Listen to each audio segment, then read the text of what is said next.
ودن كودر ربا سوين شدا بيننا وداني وحنا هاي وداني وداني وحتى هاي وداني عين نقول وداني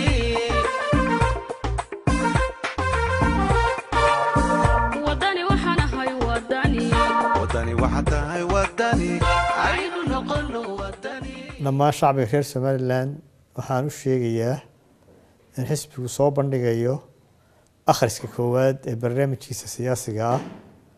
barnaamijku wuxuu u badbaadin doonaa shacbiga reer Soomaaliland dhaqankooda wanaagsan iyo diintooda waxa uu ku hogaamin doonaa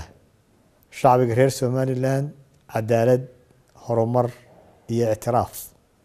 barnaamijku wuxuu furan yahay dhammaan shacbiga reer Soomaaliland inay ka qayb qaataan kuna kordhiyaan wixii afkaar ah ay u arkaan in dalka horumar gaarsiinayo cadaalad iyo sinaan dawladda xisbiga wadani marka uu ku guuleysto doorashada hadii ay beedmo wuxuu dhisi doonaa mujtamac Soomaaliland oo barwaaqaysan oo midaysan oo nabada oo ka kooban dhammaan dhulka jamhuuriyadda Soomaaliland laga soo bilaabo xadaaradii guunka ahayd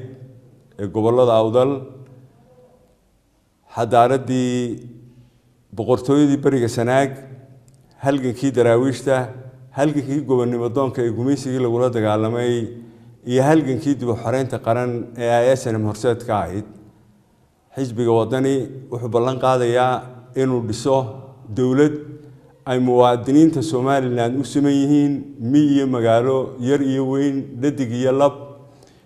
iyo qaybaha kala duwan ee bulshada mujtamacaas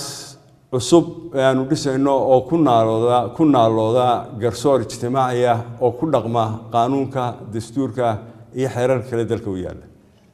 inagoo wada jirna ayuu dhaqaalahaas ku dhalanaya waxaan dhalin karnaa dhaqaale ay ku hodanto ummadda jamhuuriyadda Soomaaliland oo dhami waxa mabaadidiisa guud ay tahay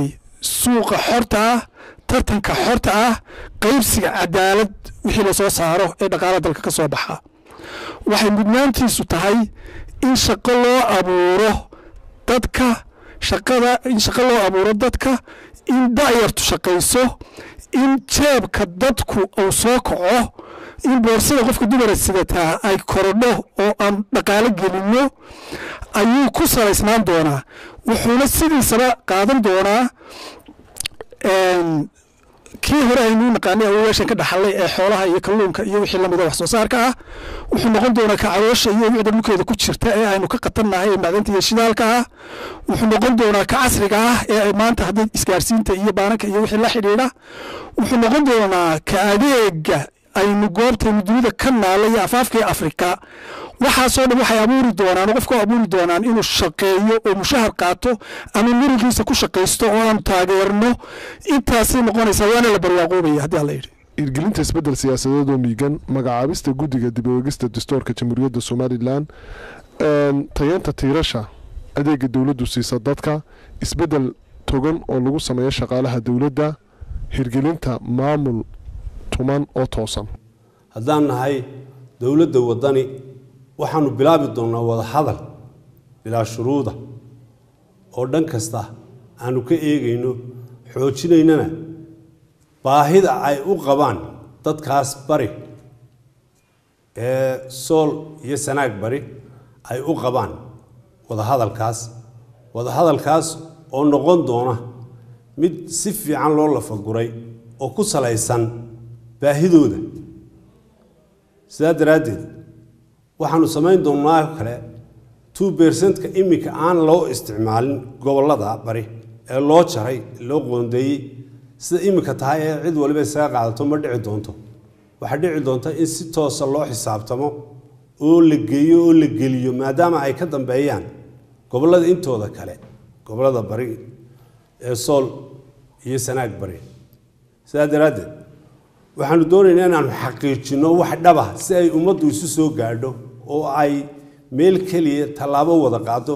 heshiiska hore ee Soomaaliland wuxuu sheegay midnimada Soomaaliland inay tahay mid qof kasta oo Soomaaliland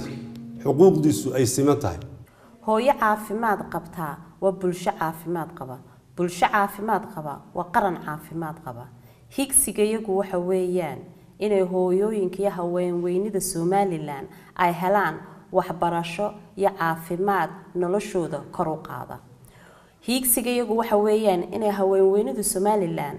ay cadaalad hufan iyo qareeno bilaash ugu dooda inay heli karaan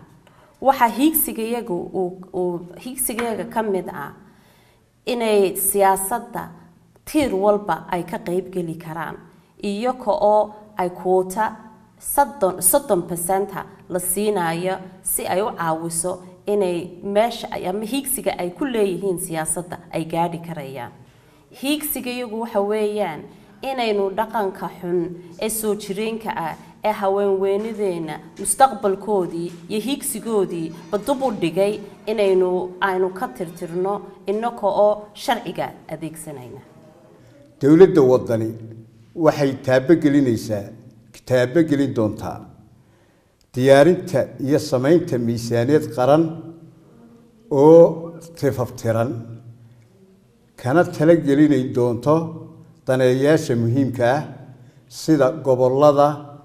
iyo bulshada rayidka dawladda wadani waxay u xaqsoori doontaa bulshada Somaliland gobolada iyo degmooyinka iyo daneeyaasha kale dhismaha ama qaybinta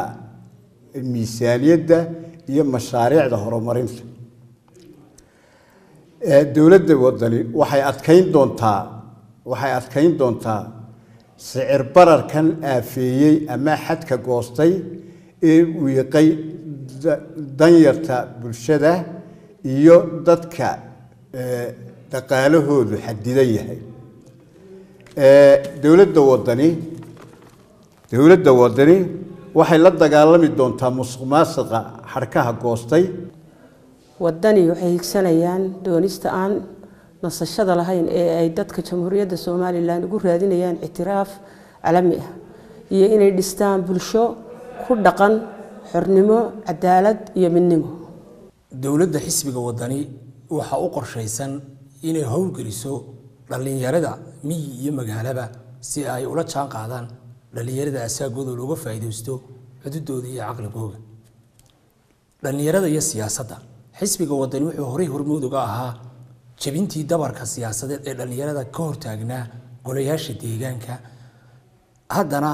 xisbiga wadani wuxuu diyaar u yahay isagoo u maraya sifo sharci iyo dastuura inuu jabiyo dastuurka isagoo dastuurka adeegsanaya qodobka ka hortaagan dhalinyaradu inay ka qayb qaadato golayaasha wakiilada xisbiga wadani waxa weeye xisbigii ugu horeeyay jamhuuriyadda Somaliland ee qabta shirweyne heer qaran oo dhalinyarada Somaliland loo qabto dhalinyarada iyo dhaqaalaha dawladda xisbiga wadani waxay ku talaabsan doontaa in loo qoondeeyo dhalinyarada 40% shaqooyinka dawladda mashaariicda aynu caalamka ka helo xisbiga wadani waxa ka go'an dhismaha xarumo kaalmeeya dhalinyarada si loogu abuuro shaqooyin iyo mustaqbal wanaagsan ayaa kamid ah higsiga mustaqbal ee xisbiga wadani ee dhalinyarada iyo barnaamijkiisa xisbiga wadani wuxuu mudnaanta siinayaa dhalinyarada iyo ciyaaraha wuxuu xisbiga wadani dawladda wadani waxay qaban doontaa tayeynta ciyaaraha jamhuuriyadda Somaliland qabashada koobabka heer gobol heer degmo heer qaran heer dugsi iyo iyadoo oo ciyaaraha loo doonayo maalgelin caalamiya dhismaha garoono stadium garoono goboleed degmeed iyo kuwa laga dhiso dugsiyada dawladda wadani waxay muhiimadda koobaad siinaysaa in jamhuuriyadda Somaliland ay hesho madax bannaani siyaasadeed iyo aqoonsi caalami ah sida awgeed waxa barnaamijkeega siyaasiga ah kamid ah in dib u habeyn lagu sameeyo qaabka shaqo ee wasaaradda arrimaha dibadda hadday tahay diblomaasiyiinta iyo shaqaalaha iyo dadka ka shaqeeya iyo hadday tahay dadka ay u dirsanayso aqoonsiga caalamiga ah iyo arrimaha dibadda waxa dib loo soo celin doonaa oo isla markaana la abaabuli doonaa saaxiibadii ay jamhuuriyadda Somaliland ku lahayd adduunyada iyo beesha caalamka hadday yihiin shakhsiyaad saameyn leh iyo hadday yihiin dowladihii caalamiga ahaa ee qadiyadda Somaliland taageeri jirayba marka saddexaad waxay dardar gelin doontaa xiriirka xukuumadda wadani waxay dardar gelin doontaa xiriirka aynu la leenahay wadamada jaarka ah iyadoo ku bilaabaysa dowladaha dariska ah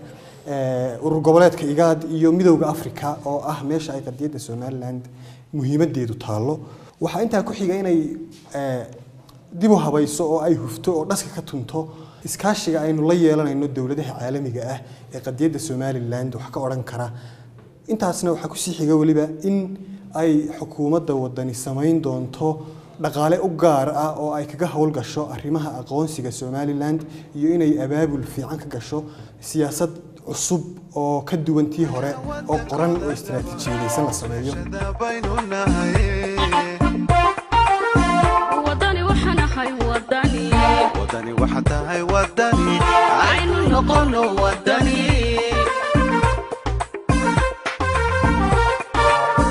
wadani waxaan ahay wadani wadani waxa tahay wadani aynu noqono wadani